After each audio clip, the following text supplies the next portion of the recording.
The member for Forde. Thank you, Mr Speaker. My question is to the Minister for Urban Infrastructure.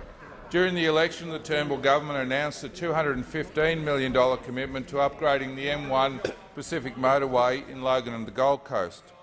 Will the minister reaffirm this $215 million commitment, and what steps he is taking to ensure the people of Logan and the Gold Coast see this upgrade happen? The Minister for Urban Infrastructure. Well, I do thank the member for Forde for that very important question. He is a very strong advocate for the people of his community who are extensive users of the M1 between the Gold Coast and Brisbane. Indeed, the M1 is an extremely busy corridor. It carries some 150,000 vehicles a day. So, as the member for Forde rightly says, the Turnbull government made a very important commitment of $215 million, $105 million towards a project to widen the M1 to 5 lanes from the Gateway Motorway merge to past the Rochedale Road off-ramp, and $110 million to upgrade the M1 between Mudgee Bar and Varsity Lakes. And there I also want to acknowledge the terrific work of the member for McPherson, who's been a very strong advocate for her constituents. Both the member for Forde and the member for McPherson have come forward to secure funding from the Turnbull government to deliver extra capacity on this vitally important corridor.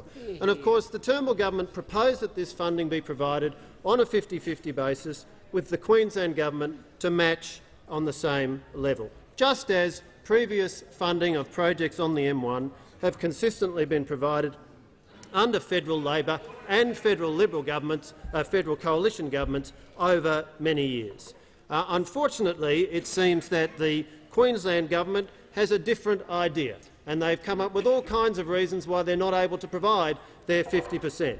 Well, what I want to thank the member for Forde and the member for McPherson for doing is joining me last week to meet with the Queensland Roads Minister, to meet with Gold Coast Mayor Tom Tate, to meet with the RACQ and QCCI to discuss this issue and see if we can identify a way forward so that this money committed by the Turnbull government to reduce congestion on the N1 between Gold Coast and Brisbane, to provide a better service, a better transport option for the people who use that vital corridor every day, to see if we can get that money put to work. I encouraged the Queensland minister to go out to the construction industry and get a firm price, go to a request for tender or an EOI process, because we are seeing around the country at the moment very good prices when we go through that process. I also said that the Commonwealth stood ready to pay its contribution earlier if that assisted the Queensland government to pay its contribution and to fund its fair share.